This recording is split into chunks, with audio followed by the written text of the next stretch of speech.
Everything you were taught about wolf packs is wrong. Not slightly off. Not oversimplified. Wrong. And the most remarkable part of this story is that the scientist who got it wrong spent the rest of his career desperately trying to correct his own mistake, only to watch the world ignore him. This is the story of the alpha wolf, where it came from, why it doesn't exist, and what wolves can teach us about leadership, family, and the dangerous gap between a convenient story and the truth. Think about everything you associate with the word alpha. Dominance, aggression, a lone warrior who clawed his way to the top. That image didn't come from nowhere. It was handed to us by science itself. In 1970, animal behaviorist L. David Mech published a book called The Wolf: The Ecology and Behavior of an Endangered Species. In it, he described wolf packs as rigid hierarchical structures, with an alpha male and alpha female at the top, enforcing order through intimidation and physical dominance. The betas fell in line. The omega cowered at the bottom. It was clean. It was dramatic. It made for excellent television. And it was based on wolves in captivity. Hold that thought. And before I continue, drop this in the comments. Did you already know the alpha wolf story was built on flawed data? Or is this the first time you're hearing it? I genuinely want to know how many of you had already suspected something was off. Because here's what nobody mentions when they repeat the alpha wolf story. Mech's original observations were made on a group of unrelated wolves forced together in an enclosure. They weren't a natural pack. They were strangers thrown into a stressed artificial environment. And yes, under those conditions, dominance hierarchies emerged. Because that's what happens when you trap unrelated animals with nowhere to go. The problem is, that's not how wolves actually live. In 1999, L. David Mech published a new paper in the Canadian Journal of Zoology. Not a refinement, not an update, a retraction. He spent years studying wild wolf packs in their natural habitat on Ellesmere Island in Canada. And what he found quietly dismantled everything the world thought it knew. Natural wolf packs are not dominance hierarchies. They are families. Let that sit for a second. Not a military unit, not a corporate org chart, a family. The alpha male and alpha female are almost always simply the parents. The rest of the pack? Their offspring, pups from previous seasons who haven't yet dispersed to form their own families. And how does a wolf father lead his pack?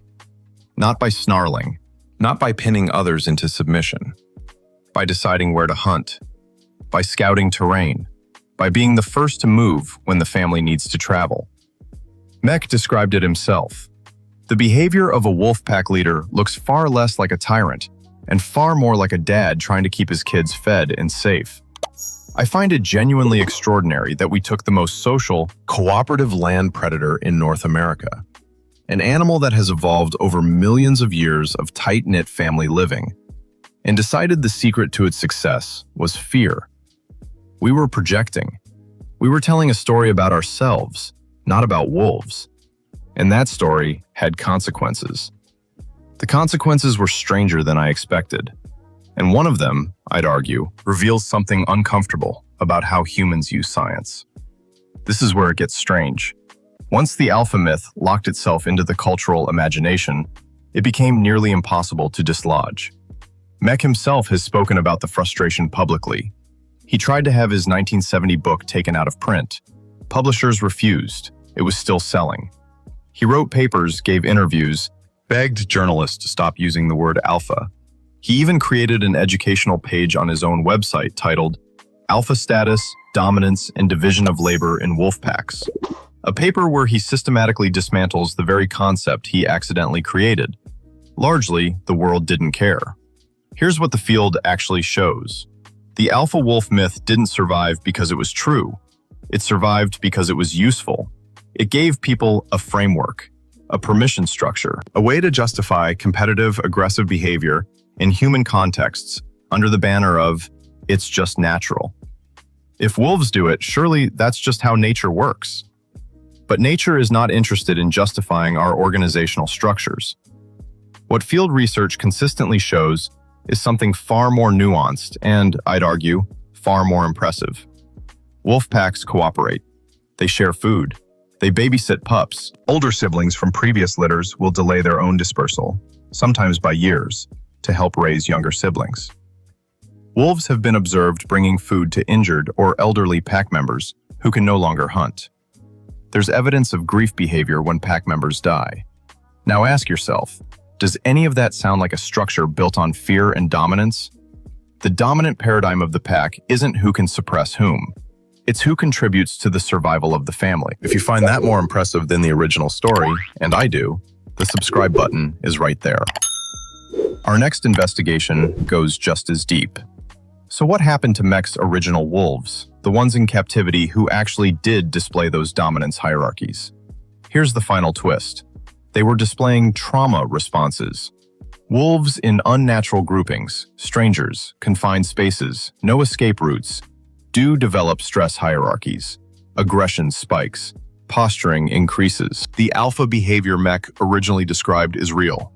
It's just not normal wolf behavior. It's what wolves do when something is deeply wrong.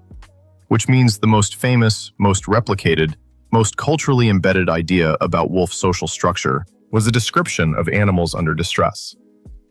We built a philosophy of leadership on a symptom of captivity. I've spent a lot of time thinking about what it means that this particular myth, the aggressive alpha who rules by force, is the one that captured the human imagination so completely. We had two stories available to us, one about dominance, one about family, and we chose dominance. Maybe that says more about us than it does about the wolves. What I know is this: the actual wolf, the wild one, lives in a world defined by cooperation, by loyalty, by parents who lead not because they seized power, but because they had children who needed them to show the way. That's the real pack dynamic. And it's more interesting than anything the myth ever offered. So here's what I want you to sit with. If the alpha wolf doesn't exist in nature, if it was always a projection, always a story we told about ourselves, what other natural hierarchies have we invented for the same reason? Leave your answer in the comments. I'll be reading every single one. Nature is far more brilliant than we imagine. See you on our next exploration.